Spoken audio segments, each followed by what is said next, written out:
After the UN General Assembly has voted overwhelmingly to recognize Palestine as a non-member observer state, a move strongly opposed by Israel and the US, hundreds of Palestinians celebrated on the streets of Ramallah in the West Bank and Gaza after the result was announced. This scene would have been impossible 4 years ago. Now Fatah flags fly high in Hamas territory. Hamas seized the Gaza Strip from Abbas in 2007, and the two sides have been unable to heal the rift. However, Hamas allowed thousands to march in Gaza in support of Abbas. Top Hamas and Islamic Jihad officials welcomed the recognition of Palestine as a non-member state at the United Nations, describing it as diplomatic victory.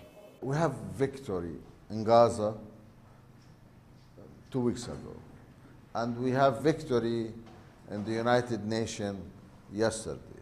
So victory, if we were not unified, we will not be able to get this, to achieve victory.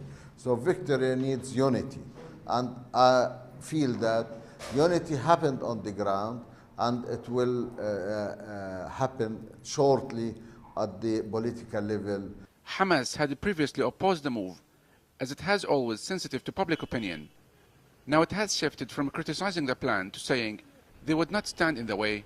Hamas consider this step as a forward step and hope that this step will be followed by another one,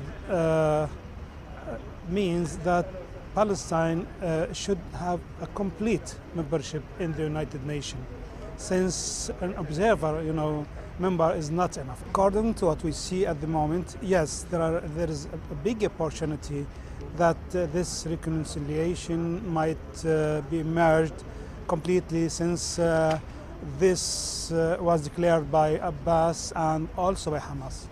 National unity has become a rallying cause for Palestinian statehood, following Israel's last assault on Gaza. In January 2006, Hamas was democratically elected in a landslide vote. The election was monitored by international observers as free and fair.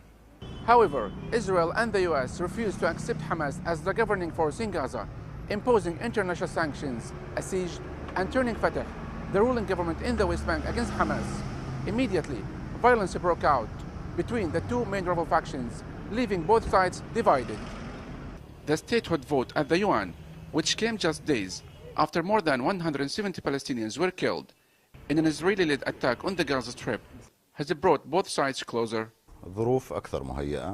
I think the time is suitable now for reconciliation. Hamas feels it has achieved a big achievement. President feels he has achieved a big victory. These achievements made both parties have confidence. Reconciliation requires both sides to make concessions. Hamas' decision to allow people in Gaza to organize rallies to back Abbas and celebrate was an emotional moment. Both sides have their own interests, and this could be a problem, so we should not be too optimistic. The diplomatic, political and legal leverage gained by Palestine will enable Palestine to defend itself on a number of fronts by having access to the International Criminal Court and file complaints against Israel for decades of human rights abuses.